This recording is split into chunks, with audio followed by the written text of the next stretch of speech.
chào quý vị khán giả, Khánh Phương rất hân hạnh được gửi đến quý vị những thông tin nóng nhất mà chúng tôi vừa mới cập nhật.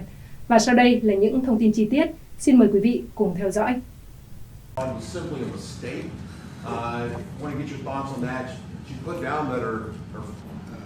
A lot of people are very concerned with regard to South Africa, and that's really the purpose of the meeting, and we'll see how that turns out. But we have many people that feel they're being persecuted, and they're coming to the United States. So we take from many locations if we feel there's persecution or genocide going on. And we had a lot of people. I must tell you, Mr. President, we have had a tremendous number of people, especially since they've seen this. She's very bad for New York, but I really don't know too much about it, but I appreciate the question. Thank you very much. Generally, they're white farmers, and they're fleeing South Africa, and it's a very sad thing to see. But I hope we can have an explanation of that, because I know you don't want that. It's a kind of a different meeting. Normally we have meetings, we talk about trade, and we'll be talking about trade and other things. But that certainly will be a subject that comes up, yeah. Including people in cities and towns that are also being killed. So we're trying to help. What would it take for you to be convinced that there's no white genocide in South Africa? Well, I can answer that for the President. It's for him. No, seriously. I'd rather have him answer. Yeah, I'd rather answer that. It will be. Our President will respond to you. Yeah, let me, Thank you, Mr. President. It will take President Trump listening to the voices of South Africans, some of whom are his good friends, like those who are here. When we have talks between us around a quiet table, it will take President Trump to listen to them. I'm not going to be repeating what I've been saying.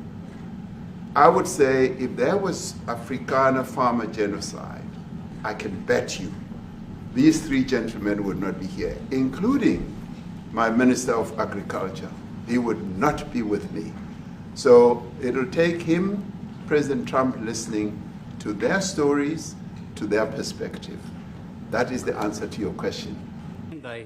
Without farmers, there's no food on the plate. So we need the farmers to produce the food. Farming, right? He wouldn't do it. He wouldn't even want to do what you're doing. Occupy land. That's who we are. How can we draw my membership from this useless parliament? Yes, honorable member. Both sides of the road, you have crosses.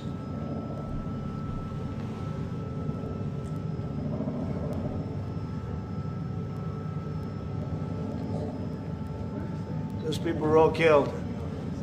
Have they told you where that is, Mr. President? No. I'd like to know where that is, because this I've never seen. I don't. Okay. I mean, it's in South Africa. That's where. We need to find out.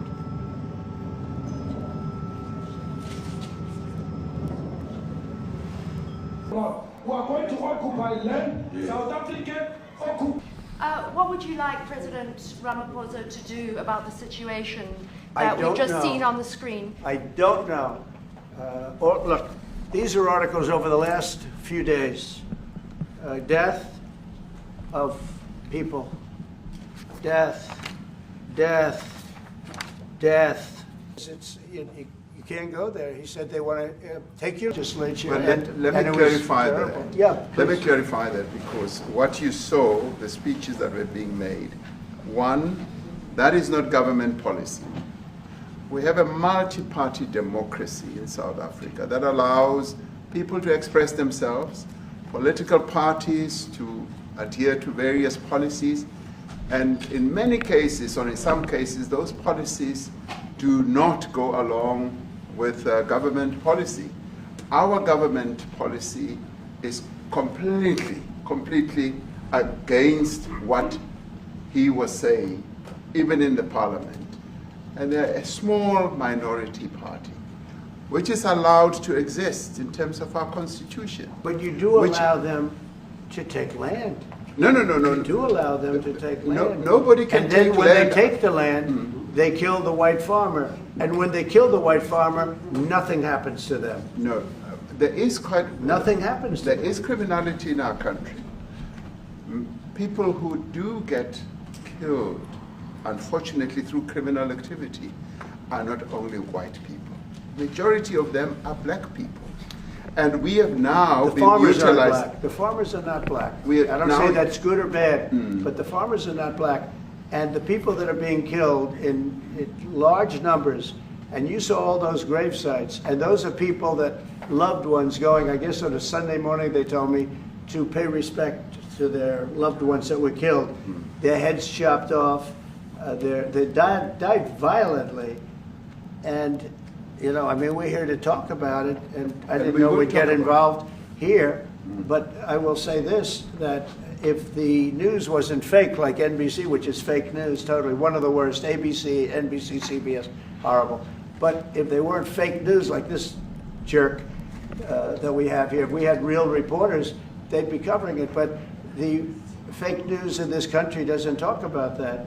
Constitution guarantees and protects the sanctity of tenure of land ownership. We have too many deaths, but it's across the board. It's not only white farmers, it's across the board. And we need technological help. We need Starlink at every little police station. We need drones. I actually got drones donated for the peace parks to stop elephant and rhino poaching. But we need your help, sir. And we need Elon technology. Just now, are you coming and are you preparing to? And the problem in South Africa, it is not necessarily about race, but it is about crime. And we think that we are here to say, how do we, both nations, work together to reset, to really talk about investment, but also help us in how we can have the technology and everything that is needed, President. Coexistence going on and help from a lot of areas. But we need, so what I'm trying to say is, you know, this has been a long time coming. That's why we really wanted to meet you, meet the administration, and see our way forward, because we still want to see our country flourish. You know, we've got some great things going on. Business is getting involved with government. Farmers are getting involved in local municipalities, trying to rebuild some of the infrastructure that's been decaying for a long time. So there's a lot of coexistence going on and help from a lot of areas. But I feel we need the US to push this thing through. Thank you very much. Thank you. What is it going to take to convince you? They don't want to leave.